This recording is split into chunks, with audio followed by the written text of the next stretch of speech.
Halo semuanya, apa kabar? Assalamualaikum warahmatullahi wabarakatuh. Kembali lagi bersama Bu Imas dalam pembelajaran tematik. Kali ini kita akan mempelajari buku tematik 4E, yaitu mengenai puisi dan hewan yang tidak mengalami metamorfosis. Baik teman-teman, kita mulai dengan puisi. Puisi adalah karya sastra hasil ungkapan dan perasaan penyair dengan bahasa yang terikat irama, mantra, rima, penyusunan lirik, dan bait, serta penuh dengan makna.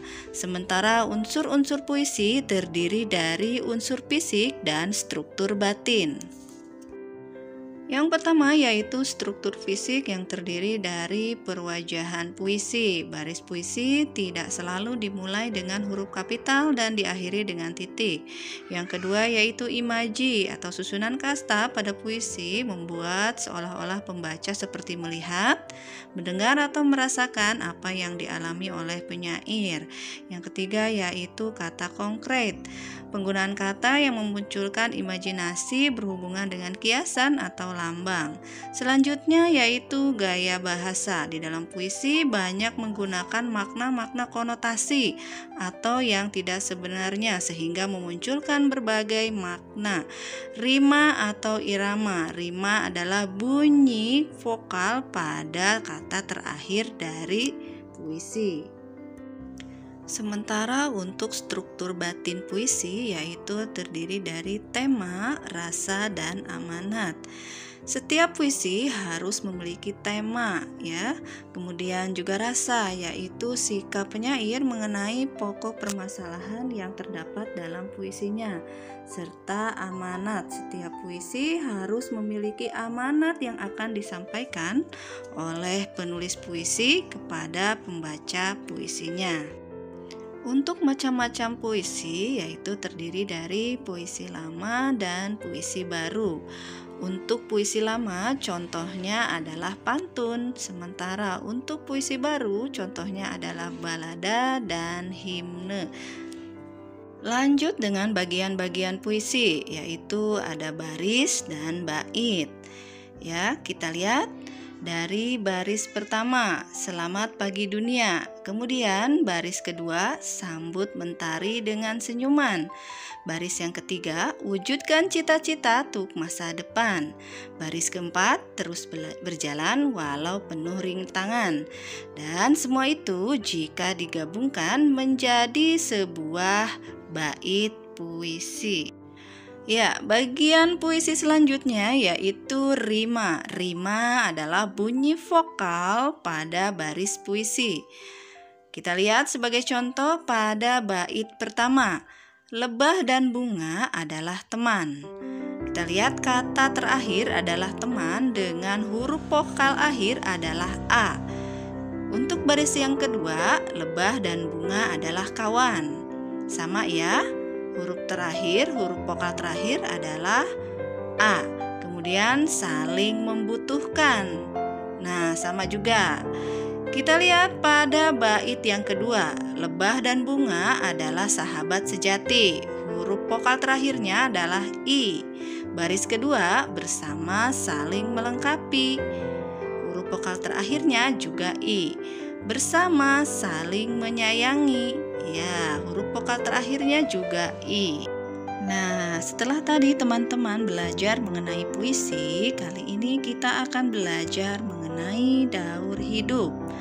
Daur hidup adalah perubahan makhluk hidup dari mulai dilahirkan atau ditetaskan hingga dewasa dan akhirnya nanti akan mengalami kematian. Teman-teman, hewan itu ada yang mengalami daur hidup dengan metamorfosis dan ada juga tanpa metamorfosis. Hewan yang termasuk ke dalam golongan mamalia, reptil, ikan, dan burung tidak mengalami metamorfosis selama daur hidupnya. Nah, mamalia contohnya adalah kucing, kambing, dan sapi, yaitu hewan yang melahirkan dan juga menyusui.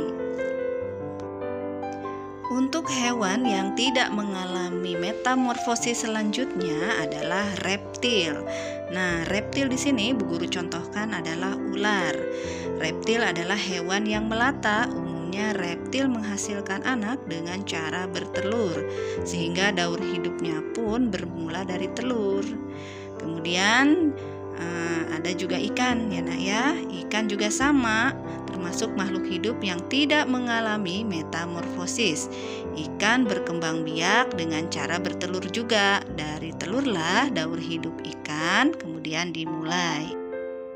Begitu juga dengan bebek dan ayam ya nak ya. Ayam menghasilkan anak dengan cara bertelur. Telur yang dikeluarkan dari induk ayam akan menetas menjadi anak ayam yang mirip induknya. Nah, perbedaan anak ayam dengan anak dewasa adalah anak ayam berbulu halus. Dan semakin lama anak ayam akan tumbuh besar dan bulu-bulu halusnya akan berubah seperti induknya.